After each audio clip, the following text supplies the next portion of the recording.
Una de ellas es el hecho de que somos almas inmortales. O sea, todos nosotros somos inmortales. Lógicamente, mucha gente discrepará de esto, pero bueno, cuando nos muramos nos daremos cuenta que la muerte no es el final, lo que muere es el cuerpo, y cuando pasamos al plano espiritual, pues la vida continúa.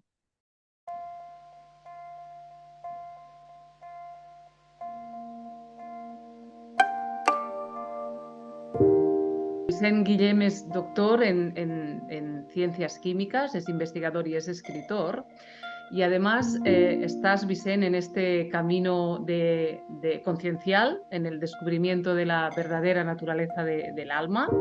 De hecho, es un transitar donde estamos todos, más o menos conscientes, ¿no? Pero todos somos llamados, ¿no? Y eso pasa por transitar el camino interior y la autorrealización. Y pasa por el descubrimiento de que detrás de todo aquello a lo que llamamos nuestras experiencias de vida, podemos decir que el alma está en constante evolución y expansión y que detrás de nuestra habitual subjetividad hay un orden supremo, una inteligencia superior que es la que promueve esa evolución del alma, ¿no? Así que todo lo que sucede tiene un propósito sujeto a un plan universal, a un plan superior, y cuando esto comprendes, dejas de interferir con tu mente personal y la vida recobra un sentido nuevo para ti, un sentido que te lleva a unirte a la vida sin querer cambiarla, ¿no? Entonces, Vicent, como hombre de ciencia, esto es un camino empírico, ¿verdad? Igual para todos, es un camino de constatación, ¿no? Podemos decir que la ciencia y la espiritualidad van de la mano. Bueno, para mí sí, porque el hecho es que yo soy científico y tengo una visión espiritual de la vida, entonces para mí no hay ninguna incompatibilidad. Pienso que para las personas que tienen una visión materialista de la vida, pues igual les es chocante, ¿no? Que alguien que se dedica a la ciencia pues tenga creencias espirituales.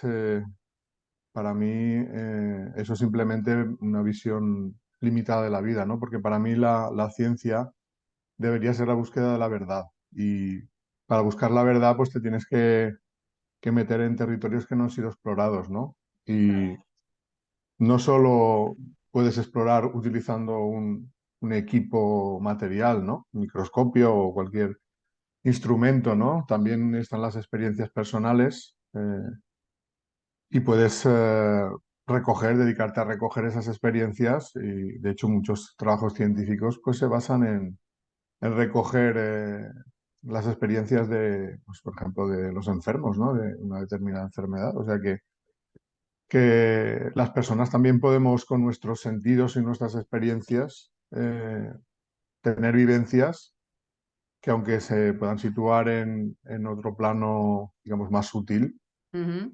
si hay tantas personas que tienen el mismo tipo de experiencias, pues habrá que pensar que no se lo están inventando, ¿no? Que detrás de eso es algo real, hay algo real, ¿no? Entonces yo pues, me considero eso, una persona que busca la verdad y que no tiene prejuicios, ¿no? Porque si tuviéramos prejuicios, pues no nos meteríamos, ¿no? A explorar. Exacto, ¿no? Eh, Respecto a lo que estabas comentando, digamos, Sí. en la presentación, ¿Mm? yo sí que diría que aunque es como tú lo comentas, sí que hay una cosa que tenemos que tener en cuenta y que es muy importante para la evolución espiritual, que es el libre albedrío, ¿no? Es decir, Ujú.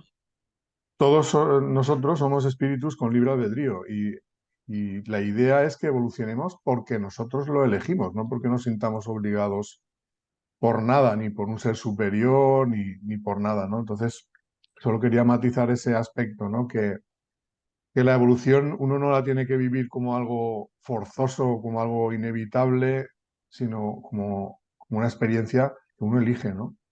Claro. Yo creo que, digamos, que lo que cambia de unas personas a otras es la conciencia de a qué hemos venido a este mundo, ¿no?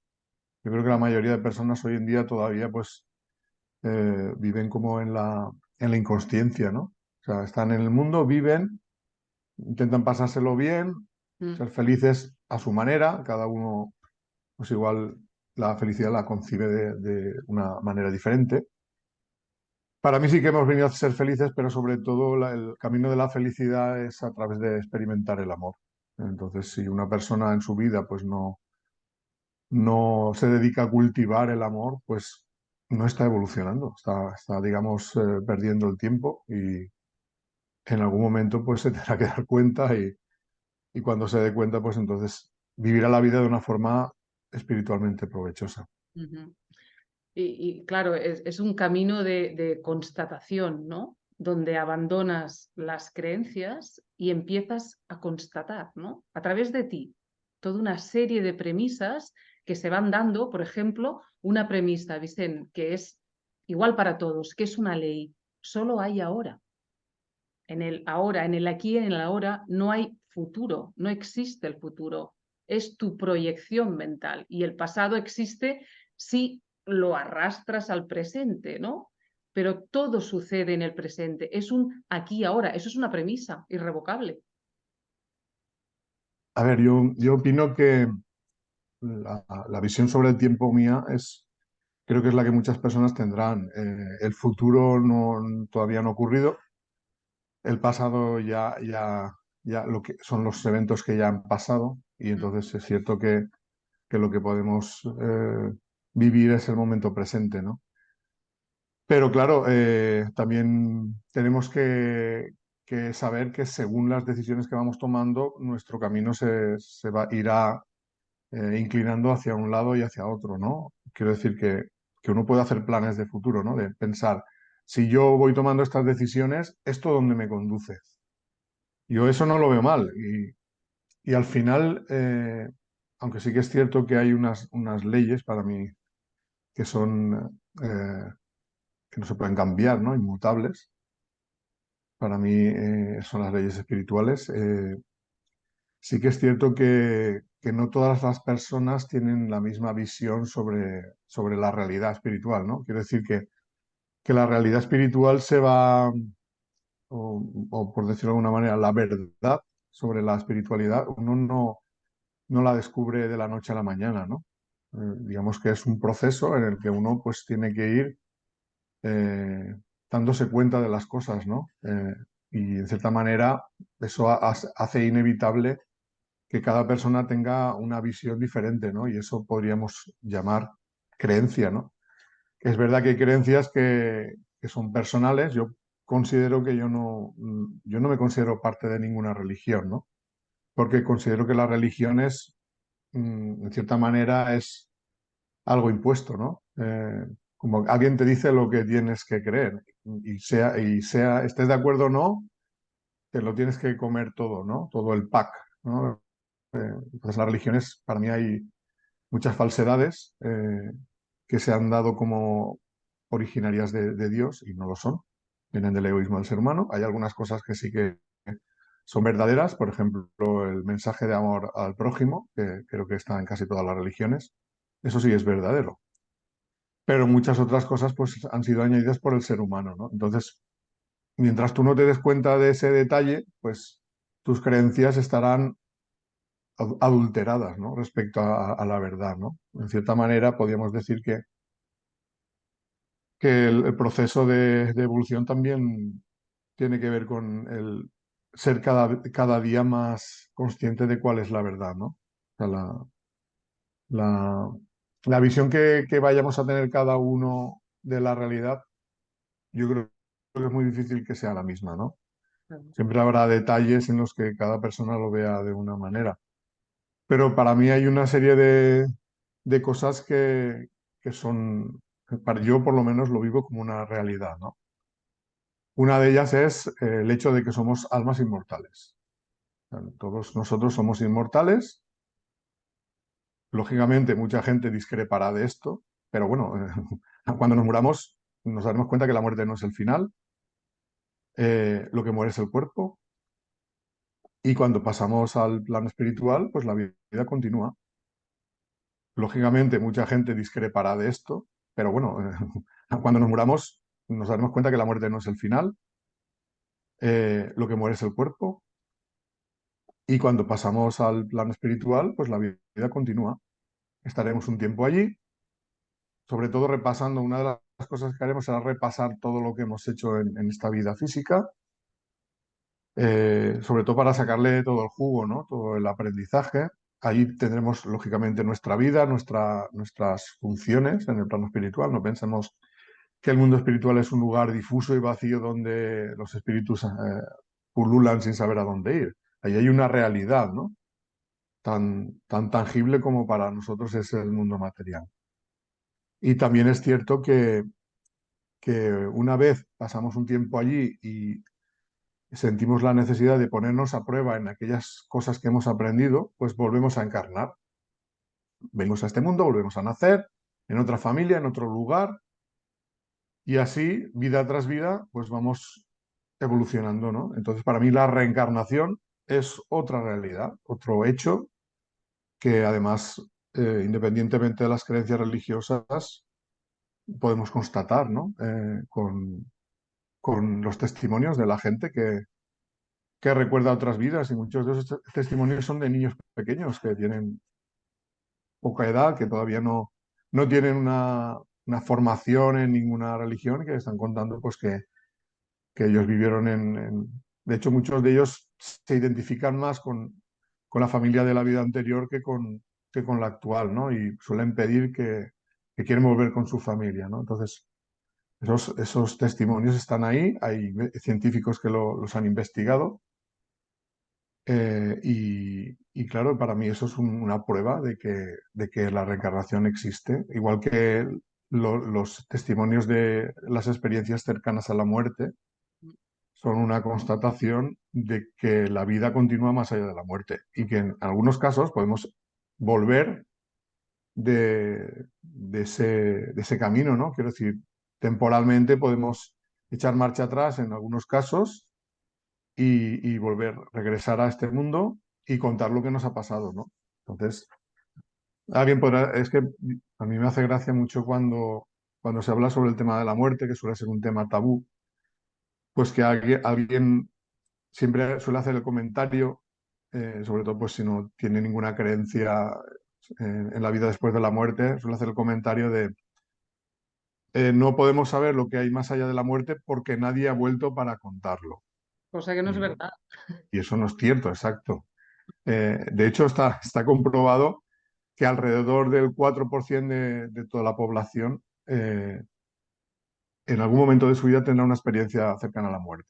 Claro, en una población de 9.000 millones son muchos millones. Es decir, que Además, hay Vicente, millones de te personas. explican eh, eh, no la misma historia, pero muy, muy similar. Son muy, muy iguales las historias que explican cuando recobran otra vez la vida, ¿no? Después de un tránsito o en coma o cualquier enfermedad que les haya surgido y vuelven y lo explican, es muy similar lo que están explicando, ¿no? Cierto, por eso esa semejanza en las vivencias es lo que nos debería Claro. llamar la atención, ¿no? Quiero decir que si fueran alucinaciones, como pues muchos científicos materialistas argumentan, pues creo que las alucinaciones deberían ser más variadas, ¿no? No todos obsesionados El túnel. con el túnel, con salir del cuerpo, con ver a seres queridos que hayan fallecido, con ese recuerdo, ese rememorar tu vida hacia atrás, ¿no? Como Ese si volcaras la memoria, ¿no? amor incondicional, ¿no?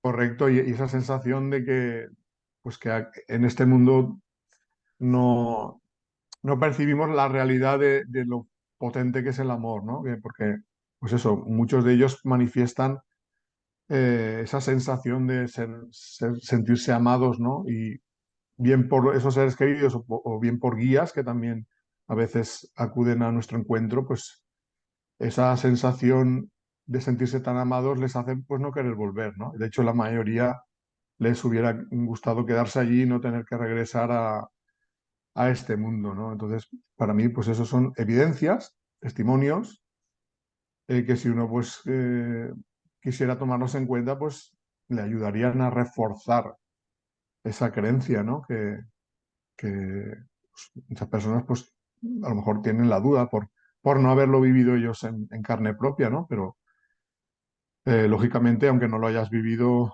o no lo recuerdes, mejor dicho, pues mm. la vivencia de los demás también cuenta, ¿no? Como prueba. Sobre todo porque es reiterada y como decíamos, todos explican cosas muy, muy, muy similares que les han sucedido, ¿no? En ese tránsito de que se les para a lo mejor el corazón y después vuelven a la vida, ¿no? Pero aquí, Vicent, pues nos creemos que estamos separados de todo, del mundo, de Dios, de los demás, ¿no? De alguna manera, ¿qué consideras? ¿Crees que eres irresponsable, aunque inocente, en el tránsito de sentirse aislado del mundo? O sea, ¿soy irresponsable, aunque inocente? Bueno, eso depende, ¿no? Yo creo que sí que podemos decir que hay personas que están digamos, en la infancia espiritual, ¿no? En el sentido de que llevan pocas vidas evolucionando, serían como los niños, ¿no? Los niños pequeños. Entonces, el niño pequeño todavía no tiene la madurez suficiente, pues, para darse cuenta de muchas cosas y, pues, hace muchas travesuras, ¿no? En ese caso, podríamos decir que ese espíritu todavía, sus errores son debidos a la ignorancia, ¿no? Y a la inconsciencia, pero hay una parte de los espíritus que ya son bastante evolucionados y digamos que el error o las acciones en contra de la ley del amor que cometen son conscientes y son decididas por su propia voluntad. Es decir, eso depende, es decir, no podemos meter en el mismo saco a todos, ¿no? Entonces, el espíritu que siendo más viejo, por decirlo de alguna manera, ya comete actos dañinos con conciencia y no quiere cambiar, pues lógicamente eso tiene mm, una repercusión más negativa en su evolución, ¿no? Podríamos decir que su karma, digamos, o sea, digamos, su responsabilidad es mayor, ¿no? Aunque es desde la ignorancia, aunque está funcionando desde la ignorancia. Depende, no todo el mundo es ignorante, no todo el mundo es ignorante. Hay gente que hace el mal a conciencia. Sí. Sí que es cierto que es verdad que, claro, también influyen muchas cosas, ¿no? En tus creencias pueden influir, pues, la educación que has tenido, ¿no? Pues si no es una educación que favorece la exploración, pues puedes decir que es que no, tú no lo sabías y que te han criado así, que qué culpa tienes tú, ¿no? Pero en cierta manera todos tenemos algo que nos sirve para saber cuál es la verdad, qué es la conciencia.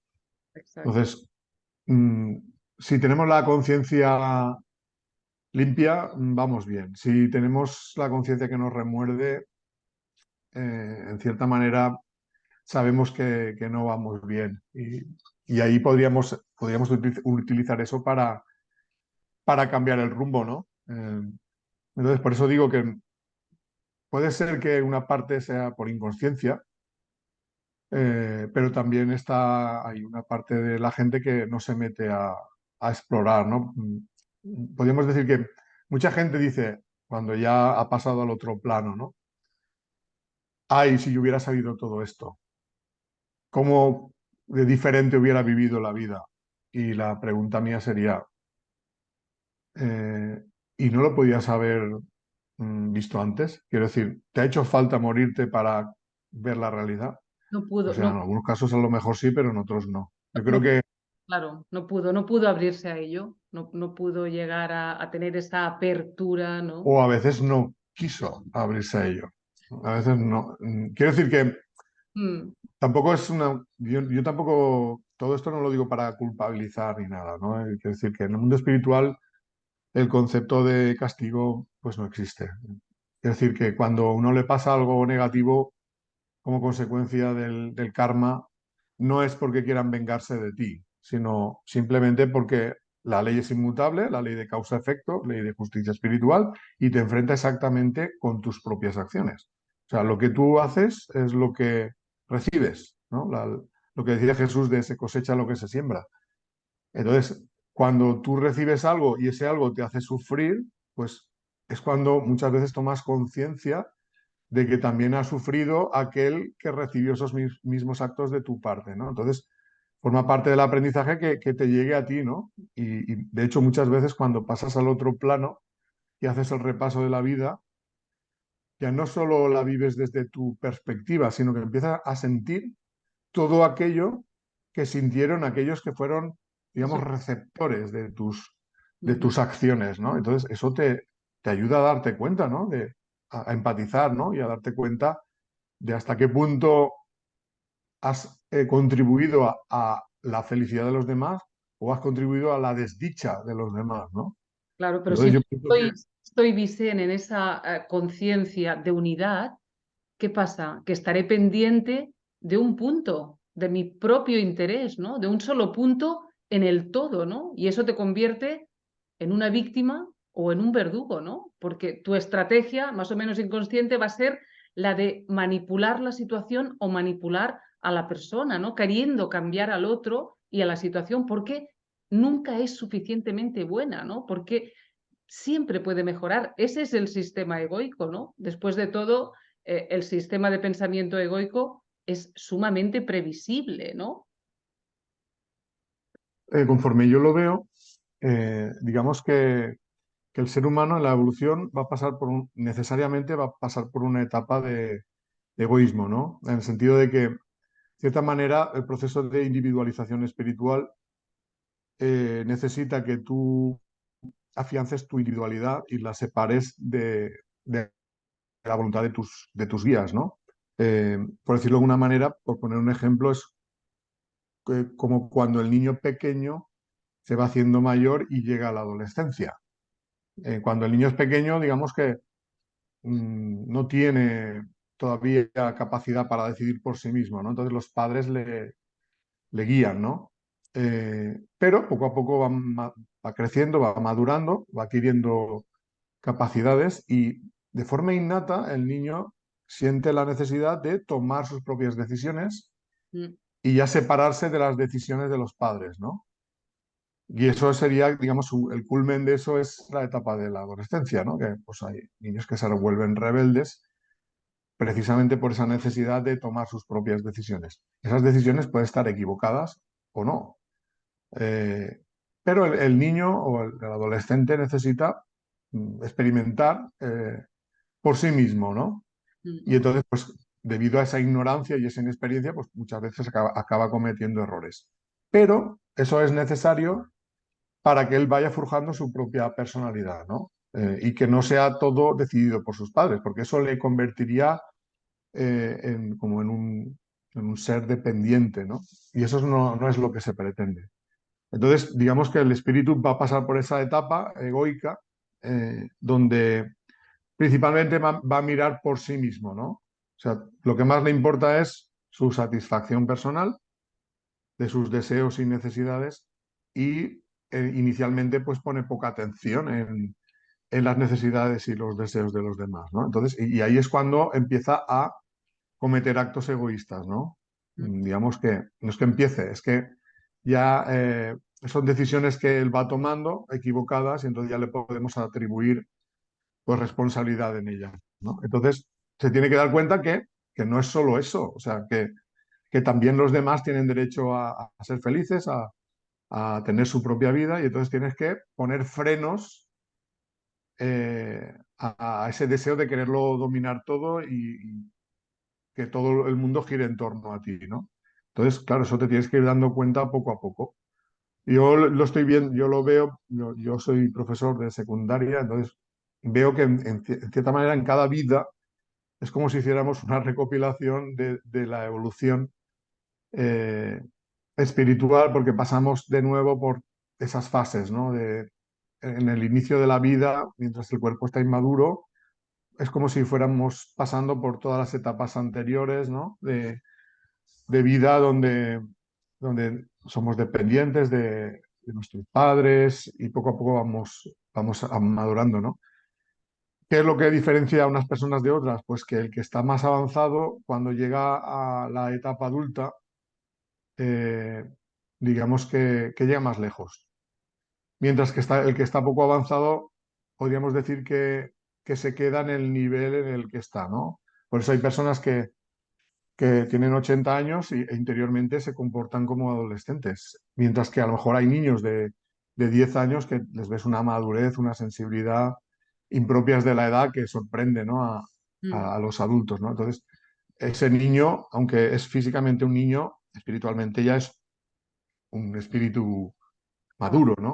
Ujú. Mientras que en el otro caso, el cuerpo sí que ha envejecido, pero el espíritu es joven, entonces no puede manifestar una madurez que no tiene, ¿no? Entonces, de cierta manera tenemos que entender que no es malo pasar por ahí, que en realidad, si todos estamos aquí es porque tenemos todavía mucho egoísmo, ¿no? Se manifiesta de una manera o de otra. Entonces, ¿qué es lo que nos diferencia unos de otros? Pues el tiempo que llevamos evolucionando y el provecho que hayamos sacado de las experiencias, ¿no? De cuánto nos paramos a analizarnos, ¿no? En nuestra conciencia, ¿no? De cuáles son nuestros defectos, nuestras virtudes. Para mí la evolución es desarrollar virtudes y eliminar defectos. Entonces, si tú pasas por la vida y no prestas atención a esto, pues te quedas igual, o sea, no evolucionas. Sin embargo, si reconoces defectos y empiezas a poner manos a la obra para intentar ir poco a poco eliminándolos y al mismo tiempo desarrollar las virtudes, pues entonces empiezas a aprovechar el tiempo, ¿no? A vivir la vida de una manera espiritualmente provechosa, que es un poco la idea, ¿no? Que todos nos demos cuenta de cuál es la realidad espiritual y que a partir de eso lo utilicemos en un provecho espiritual, ¿no? Eso contribuirá tanto a nuestra mejora, a nuestra felicidad, como a la mejora del entorno, ¿no? De la gente que está cerca de nosotros, que son nuestros seres queridos, amigos, familiares, Porque, la Vicente, gente de trabajo. tu propio bien no puede ser diferente al bien de todos, ¿no? Tu- Yo opino que desde el punto de vista espiritual, ¿Mm? lo que nosotros consideramos el bien, ¿vale? Es el desarrollo de la capacidad de amar, Sí, pero ¿vale? lo mejor para ti siempre va a ser lo mejor para todos. Espiritualmente sí. Lo que pasa es que tú puedes tener una concepción diferente. Quiero decir, tú puedes pensar que pensar en el bien de los demás te puede perjudicar a ti o pensar que tu propio bien puede perjudicar a los demás. Eso ya es porque estaríamos mezclando cosas, ¿no? Quiero decir que un ejemplo, Mm. a ver si consigo explicarme. Imaginemos una persona que está en una relación de pareja y se ha dado cuenta de que no es feliz porque no está enamorada. Entonces ahora el planteamiento es, ¿qué hace? Digamos que sí que le preocupa no hacer daño, ¿no? Y puede pensar, bueno, pues como yo no quiero hacer daño a mi pareja, pues voy a continuar la relación, voy a intentar complacerle en sus cosas y tal. No siento amor de pareja por esa persona, pero como no quiero hacerle daño, pues voy a continuar. Y uno puede pensar, yo he renunciado a mi felicidad para que la otra persona sea feliz. Eso es un error. ¿Cuál es el error? El error es pensar que eso beneficia a la otra persona. Desde luego a ti te perjudica, porque si no estás enamorado de esa persona, no vas a ser feliz. Con lo cual, tú ya estás sufriendo. Y es un sufrimiento vano. ¿Por qué? Porque tú no le puedes dar a esa persona algo que no sientes. Entonces, lo mejor sería decirle a esa persona, mira, yo no estoy enamorado de ti, no te deseo nada malo, me gustaría que todo te fuera bien, pero no estoy enamorado y entonces no soy feliz en la relación ni te puedo hacer feliz. Creo que lo honesto sería pues reconocer esa realidad y ya luego que cada uno siguiera su camino. Entonces, alguien de fuera, viéndolo desde otro punto de vista, pues va a interpretar que eres egoísta porque estás pensando en tu felicidad y estás fastidiando la felicidad del otro. Y no es así. No estás fastidiando su felicidad. Ese es el error, ¿no? No Claro. estás fastidiando su felicidad. Estás intentando que los sentimientos que haya estén en el sitio. Quiero decir, si tú no sientes amor de pareja por una persona, eso no es nada malo. O sea, es reconocerlo y decir, mira, al principio pensaba que sí, me he dado cuenta con el tiempo de que no, pues cada uno que siga su camino. Y así esa persona podrá buscar una relación donde sí que se sienta amado de verdad y correspondido, y la otra persona pues también. Es decir, en ese tipo de cosas hay que analizarlo todo muy bien para darnos cuenta de que no tienes que renunciar a tu felicidad. Sí que tienes que renunciar al egoísmo, eso sí. Mm. Si quieres evolucionar y quieres también el bien para los demás, tienes que mirarte el egoísmo y renunciar a tus actitudes egoístas. Si yo, por ejemplo, soy una persona que tiene mala leche, pues estaré fastidiando a los demás. Si quiero mejorar y darme cuenta de que estoy en un error, pues intentaré controlarme, refrenarme y cambiar, porque eso me vendrá bien a mí y le vendrá bien a las otras personas, que Claro. son, digamos, las víctimas, ¿no?, de esa actitud egoísta. En ese tipo de cosas se ve que realmente si tú mejoras interiormente, también eso repercute en el bien para los demás. Pero, como digo, estamos todavía con un concepto de amor, digamos, impregnado de egoísmo, ¿no? Confundimos el amor con el apego. Hay digamos que dentro de los sentimientos todavía hay fuerte, una fuerte influencia de el sentido de propiedad. Quiero decir,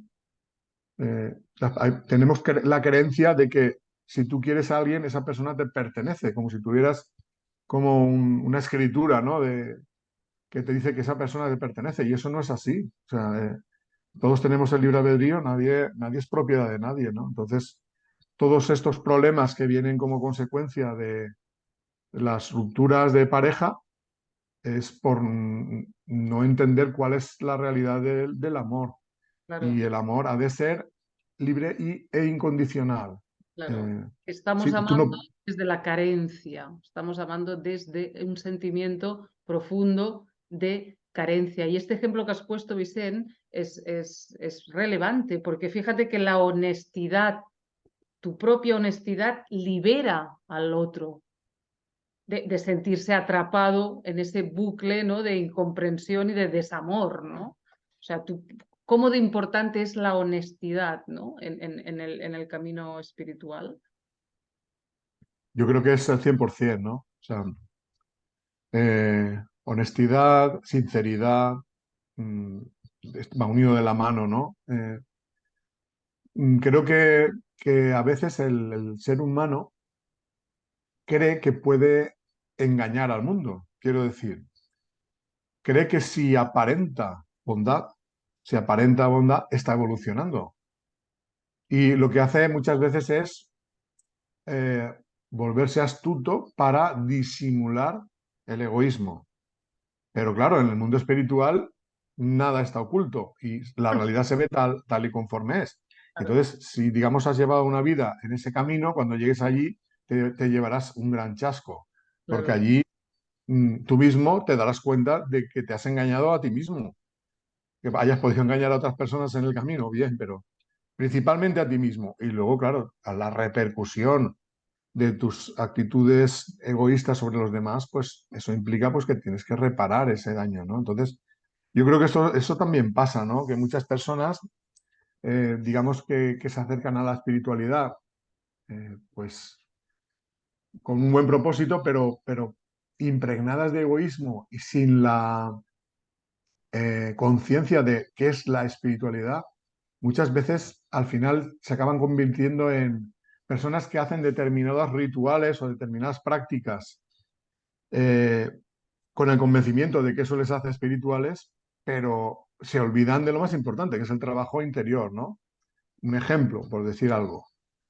Pues a lo mejor una persona antes que era católica, iba a la iglesia y ahora pues ha cambiado su visión de la vida y dice, pues no, ahora yo pues mi paradigma ha cambiado, pues ahora pues, se aficionan pues, a ir a charlas o a hacer yoga o ese tipo de cosas y cree que eso es la espiritualidad. Y no es que eso esté mal, por supuesto que no está mal, pero si tú sigues actuando egoístamente o sea, no has cambiado nada de tu forma de ser y sigues actuando egoístamente, a lo mejor eres un gran yogi, pero eres una mala persona. Quiero decir que el hecho de hacer yoga no te convierte en un ser más espiritual, ¿no? Sobre todo, pues sí, porque muchas veces cuando adquirimos ciertas capacidades, una de los errores es envanecerse, ¿no? Envanecerse, decir, yo soy más que los demás porque mira, hago esto, hago lo otro y eh, eso Y es una no trampa, has eso es una salido, y no trampa. has salido del sistema de pensamiento egoico, Correcto. salido de ahí para nada, ¿no? Sigues ahí abriendo un área nueva a la que le llamas espiritualidad y la incluyes, ¿no? Pero no te has movido, ¿no? Porque ¿qué haces con estos cursos? ¿Qué haces con ese yoga? ¿Qué haces con tu indagación personal? Al final es ¿qué haces con ello? ¿No? Eso es lo que nos puede diferenciar, ¿no? A unos y a otros, ¿no? Pero Vicente, en el mundo convivimos unos y otros diferentes niveles de conciencia, ¿no? ¿Cuál sería el propósito de ello, ¿no? Aparte de ayudarnos a despertarnos unos a otros, ¿no? Pues ese es el principal, el que acabas de decir es el principal, ¿vale? Mm, Eh, Normalmente la ley del amor en el mundo espiritual funciona como una cadena de favores, es decir, los que consiguen es ser más avanzados gracias a su esfuerzo personal, pero también a la ayuda que van teniendo de otros seres más avanzados que ellos, mm, sienten la necesidad, no necesidad de que es porque están obligados, sino como el deseo muy a fondo de querer ayudar a los demás a que también experimenten la felicidad que da el avance espiritual, ¿no? Entonces, de cierta manera, eso les empuja a querer ayudar, ¿no? Como el que se enrola en una ONG, ¿no? Que pues, tú podrías pensar, bueno, pero tú con la vida tan buena que tienes aquí, ¿para qué te vas a otro país en guerra donde hay miseria sin necesidad, ¿no? Pues la persona que está en la ONG dice, es que a mí me nace esto, me nace ayudar a esas personas y me llena, ¿no? mm, Pues es algo así, ¿no? El espíritu más avanzado, aunque vaya a tener dificultades, lógicamente, porque el que está en una ONG ya sabe que cuando va a un lugar donde hay guerra, pues va a sufrir. Y va a sufrir no solo por lo que le pasa a sí mismo, sino por lo que va a haber de sufrimiento en los demás. Aún así, le mueve un deseo de mejorar las cosas, ¿no? Entonces, los espíritus avanzados, pues, sienten esa necesidad, ¿no? Y eso también les hace avanzar a ellos, lógicamente. Quiero decir que eso también tiene un efecto en su propia evolución. Y normalmente lo que suele ocurrir es que los espíritus que habitan el mismo planeta somos, digamos, no muy diferentes en evolución, ¿no? Quiero decir, sí que hay eh, unos más avanzados, otros menos, pero el salto no es muy grande, ¿no? mm. Porque siempre es más fácil eh, que los que estén cerca de ti en evolución te comprendan, bueno, más que te comprendan, porque claro, que el espíritu que está muy avanzado es muy comprensivo con todo, ¿no? Pero de cierta manera facilita la empatía el verse tan iguales, ¿no? Yo, por ejemplo, eso lo experimento también en el instituto, ¿no? Muchas veces yo lo que hago es que los alumnos que yo veo que lo han captado, les digo, ve a ayudar aquí a este amigo o a esta amiga, ¿no? De otro compañero, ¿no? Y entonces ellos en su lenguaje, ¿vale? Es que como es que es el mismo, se explican y entonces, en cierta manera, te das cuenta de que ellos, igual lo que el alumno le cuenta a su compañero, por esa empatía de digamos, iguales, ¿no? De igual a igual, y por ese lenguaje mismo que utilizan, pues le llega antes, Claro, le es más fácil. resulta Y más. eso, y eso repercute, tú te das cuenta de que cuando se ha producido esa conexión entre ellos, del que controla más tener esa voluntad de ayudar al otro y el que controla menos el de dejarse ayudar, que eso no es fácil, Mm, los dos se sienten bien,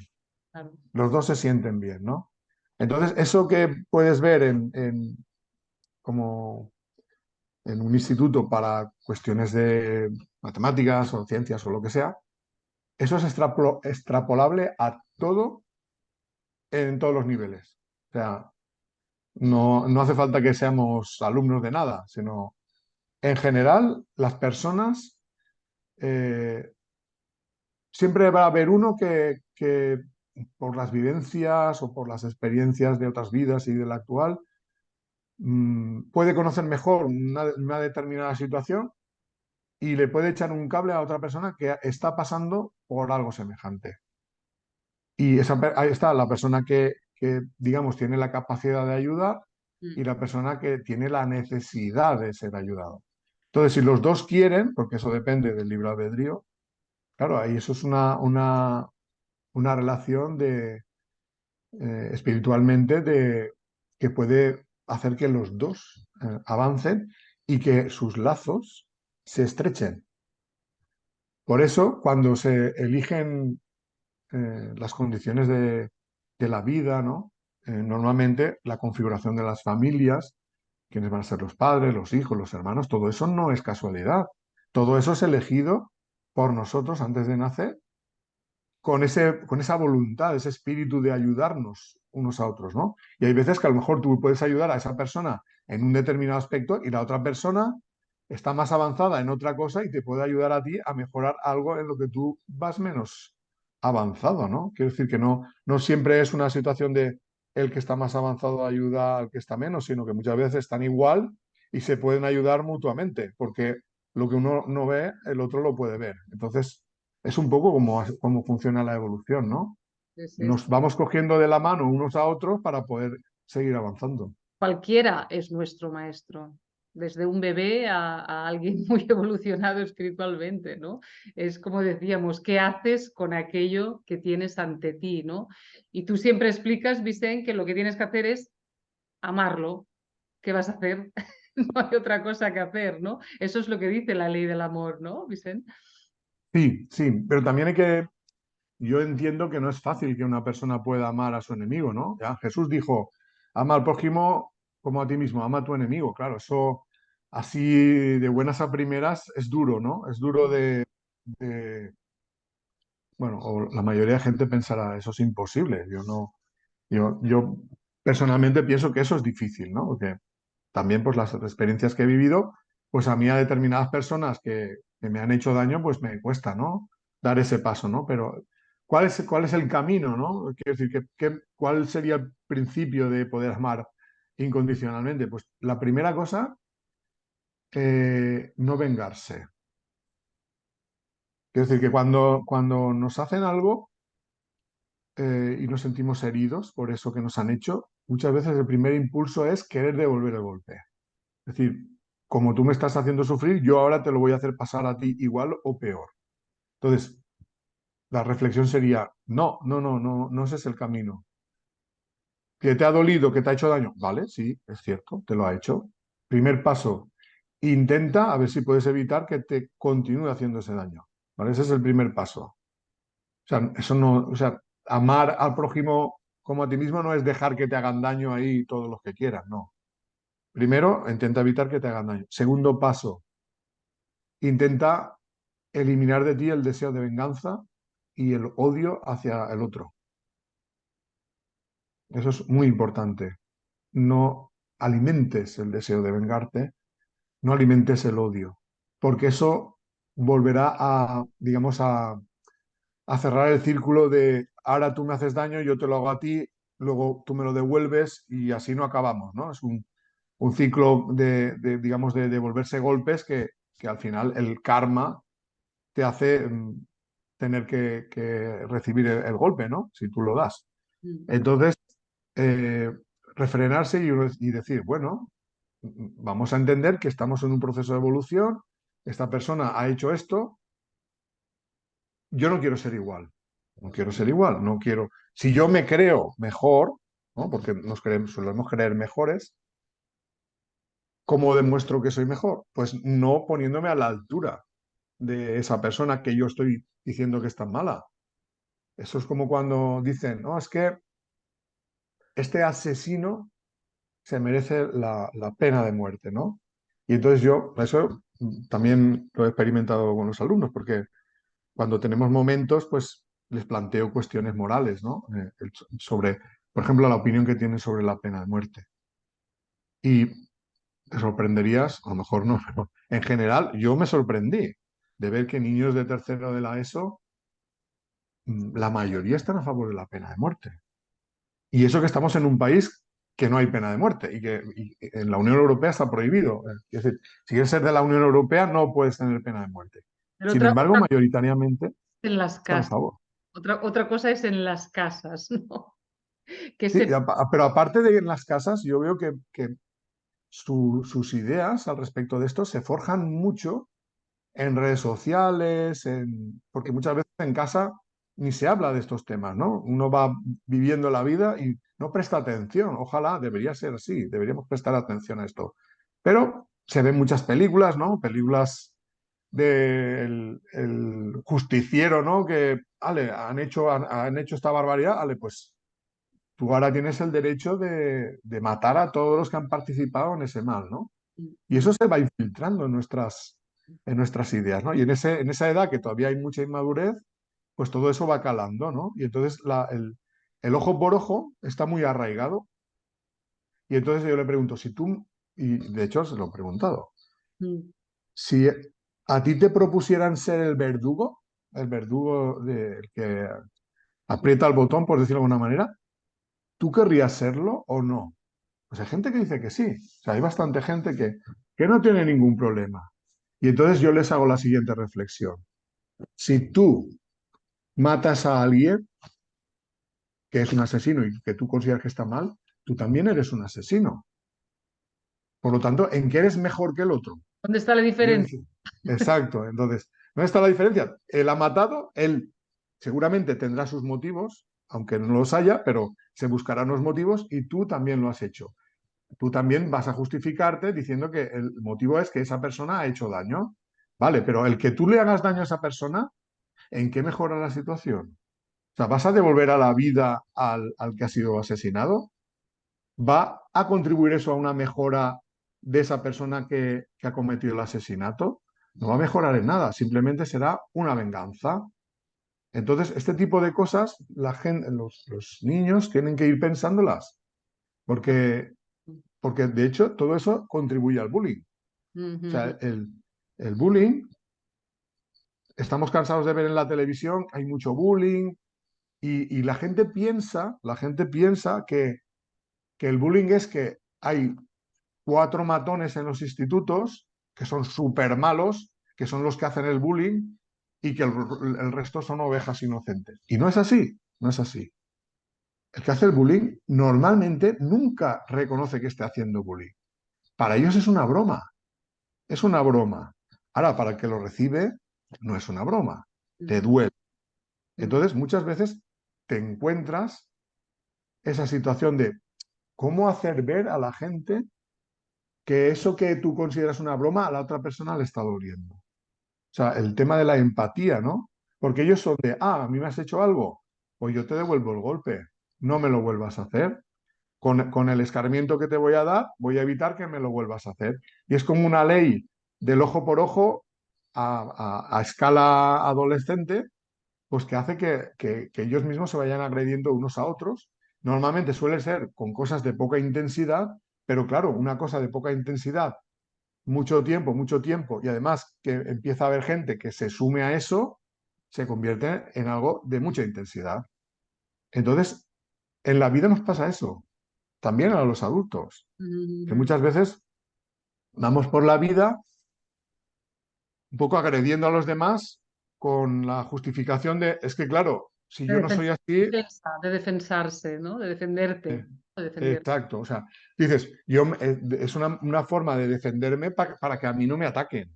Pero Claro. claro, pero es que tú estás atacando. Ni siquiera te han hecho nada, pero con esa postura, que a lo mejor sí que te lo han hecho, pero quiero decir que ya tomas esa postura de voy a agreder para que no me agreda, entonces al final yo les digo ojo por ojo, la típica frase, ¿no? Ojo por ojo y todos nos quedaremos ciegos. Claro, y además Entonces, todo es un universo vibracional.